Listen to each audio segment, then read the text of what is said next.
Hello everyone, in this video I'll be showing you more examples of the other body parts that I think will be crucial to your art journey. I'll be showing off with the top to bottom, starting with the hips, showing you glutes, the hip foundation, etc. Moving to the legs, I'll show a variety of leg poses and such until we get to the feet. Now please remember, these are only just some tips for you to use. I want you to go out and explore and do your own creative thinking with these. Now let's begin. So with the hips usually go where the torso usually is, unless the body's like twisted and the legs are staying in place, then only then it would change. Like imagine if you're drawing someone cracking their back, something like that, which I would mean. With this female hips, I'm drawing the cylinder to show you um, how I sometimes start it. This is the triangle is another way, which is the way I usually use. Now with this male one, I use the same process. I love this triangle um, foundation to help me with the hips because it's something that I've always used. It gets more difficult from the side, like angles from the side, like the next one next to this one. But still, it's still very helpful with like the spacing and the proportions to get them correct. Now here I use the coil method with the cylinder base just to show you how um, well it works, like in the other video with foreshortening. Now, this female hip is has a big cylinder as its foundation, or guidelines that I used. For the legs, I just drew two cylinders. Usually, I just go straight forward and draw the legs without the shapes or lines. But usually, if I'm having issues, which I'm always having issues, I would use the circle because like always go back to your roots to help you with certain difficult drawings, because it always helps. Now with the male, um, well, the glutes from behind, and the hips. Here we have the two circles that will start to indicate the triangle.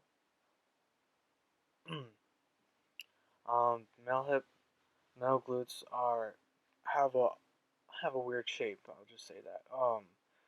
As you can see with the pencil line. Now, usually I would use reference farther back. I'm not like particularly used to always drawing from the back. I'm editing it out right here because it's kind of hard to see. Now, with twists, they are a bit hard if you don't plan it out right, like I have right here. It would have been easier to show you if I had drawn the box for the body facing towards us while I had the legs facing the other way. Now, that's the thing with drawing complicated positions. You always have to um, put yourself in someone else's shoes and try to see if you can make them realize what's going on. Because that way you can think ahead of the game, actually, and like predict how your art will be depicted by others. Now that's a very good tip for complicated positions, but positions you're used to are fairly easy to just go ahead and do it if you know it so well. Legs aren't my strongest um point of art, but I've definitely say I've gotten way better with proportioning at least, and feet have gotten better. My feet drawings have gotten better.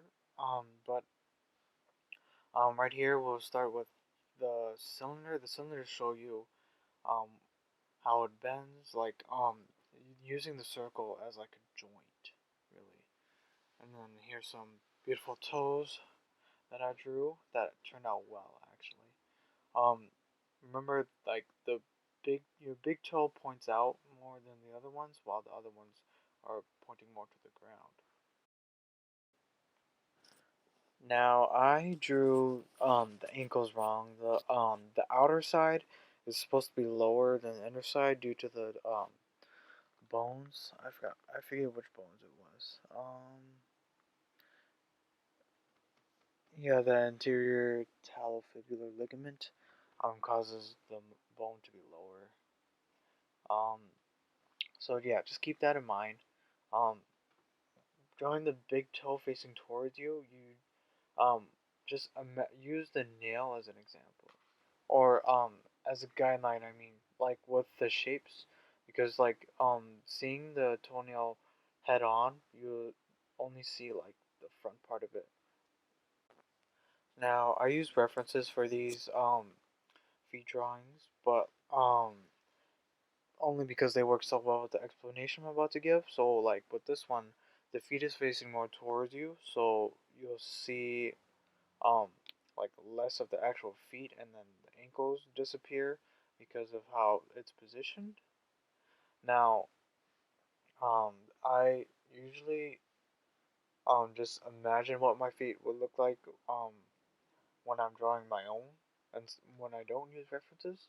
That's why some of my feet drawings look kind of weird, but um it's it's a great thing to try to do things on your own, because these things will always um come back to help you in the future if you always um practice on your own. If like that's a bit confusing, but like the more you practice on your own, the less you'll have to rely on references, and the more of a skilled artist you'll turn out to be. So yeah.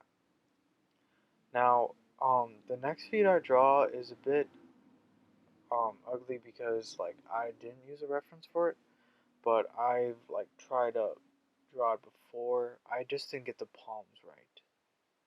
You'll see it in a second.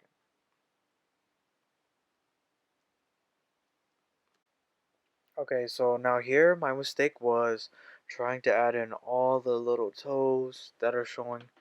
Um, that really that really took away from like the dynamics of the drawing, because like um sometimes getting rid of stuff um gives it depth, because then you realize that you're not seeing it.